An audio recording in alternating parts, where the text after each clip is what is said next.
ده اهم فيديو في العالم هتسمعه لو انت بالمنظر ده. لو عندك مود ديس اوردرز، مودك مش حلو، شعرك بيقع، الوش منفوخ، الخدود بتحمر، عندي تأتيبة هنا في رقبتي، ماشي، الحتة دي في تحدب في الفقرات العنقية وألم، المناعة بتاعتي مش حلوة، هشاشة في العظام، وعندي كمان ان بطني تخينة، ستريتش ماركس، تصبغات في الجلد، شوية تقرحات في الجلد، عضلاتي ضعيفة جدا بتروح، بتزرق بسهولة جدا، اي خبطة عندي بتزرق، بيطلع لي ساعات شعر في دقني ولو انا ست، فاهم قصدي، او ده وشعر في تحت بطاطي كتير كده.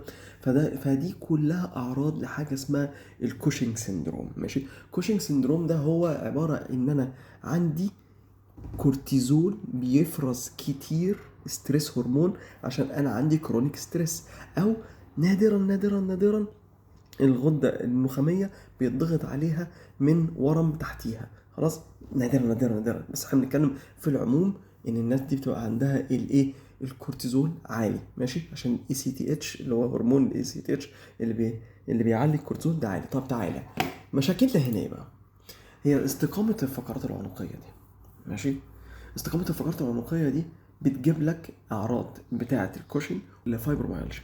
فايبروميالجيا هي ان انت جسمك كله وجعك، عندك التأتيبة دي والدهون هنا متكونة، فسببها ان انت الكيرف بتاع رقبتك مش ماشي صح. فانا دلوقتي الكابل اللي هينزل من مخي هيروح لجسمي كله، اللي بايه، الكابل ده لو اتضغط هحس بآلام في جسمي كلها، لان انا اساسا الاشارة العصبية بتاعتي مش صح، الاشارة بتاعتي انا فاهمها غلط.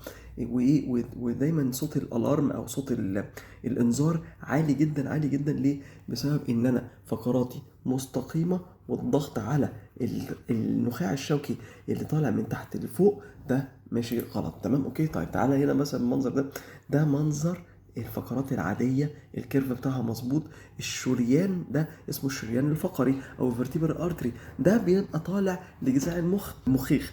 انا دلوقتي لو عندي استقامة في الفقرات العنقية، شايف الاستقامه، الكيرف الاخضر ده لا بقى احمر وحش زي ما انت شايف. الشريان الفقاري ده اتضغط عليه وحصل له ستريتش جامد جدا، فتلاقي العيان يقول لك ايه، انا بخاف الف براسي كتير لحسن ادوخ. ليه؟ لان اساسا الخرطوم زي ما انت شايف كده مشدود اصلا، هاجي الف الخرطوم هيتشد اكتر، فالخرطوم لو اتشد اكتر اللي هو رايح للمخيخ هنا، شايف، هو الخرطوم ده طالع من هنا من الرقبه كده ورايح للمخيخ هنا، ده المخيخ ده مركز التوازن كله.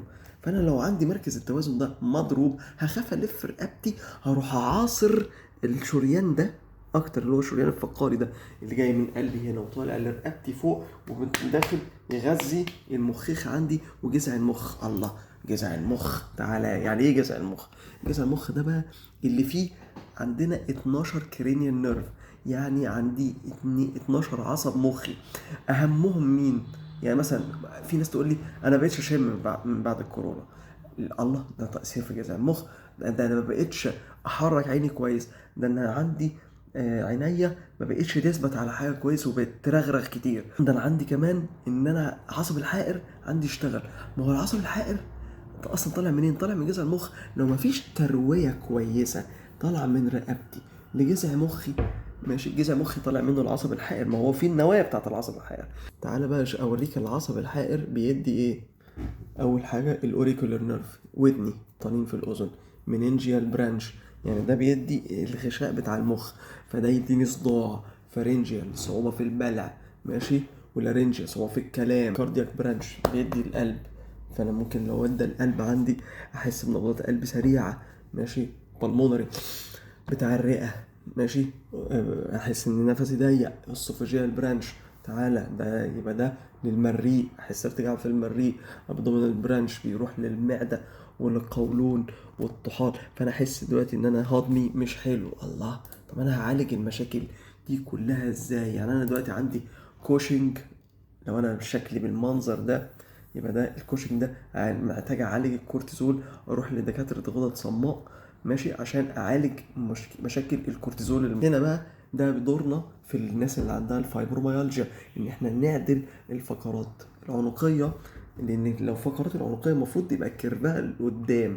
المفروض كيرفها كده لقدام. لو عندي تحدب في الفقرات، جات لي لسه ست والله بتبكي من ألمها، آلام في الكتاف، وآلام في الرقبة، آلام في أسفل الظهر، صداع، ضبابية تفكير، دوخة، جزع على السنان، وحساسة جدا، وشايلة هم الدنيا، ودايما عاملة حساب كل حاجة اوفر اوفر اوفر اوفر.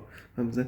طبعا بتحتاج هنا دعم نفسي. طبعا ما بنكرش دور دكاترة النفسيين، بس مع دكاترة النفسيين لازم دكاترة علاج طبيعي تظبط الفقرات العنقية، عشان علاقة مخك بجسمك كله. الكابل ده لو اتخنق خلاص هتفضل المشكلة قائمة. طول ما الكابل مخنوق بسبب كيرف رقبتي الغلط هتفضل المشكلة قائمة، هي وجهازي الهضمي. ماشي؟ يبقى أنا لو عندي الأعراض دي، جهاز هضمي، دكتور جهاز هضمي، دكتور غدد صماء، دكتور نفسية وعصبية، ودكتور علاج طبيعي، بروح للأربعة. الأربعة دورهم مهم جدا معايا في الحالات اللي زي كده، إن كنت كوشنج أو إن كنت فايبروميالجيا وعندك استقامة في الفقرات العنقية. ماشي؟ خلينا نساعدك. ولو عندكم أسئلة تاني اكتبوها لي في الكومنتس. أنا آسف في الفيديو طول مني، وهذا والله أعلم.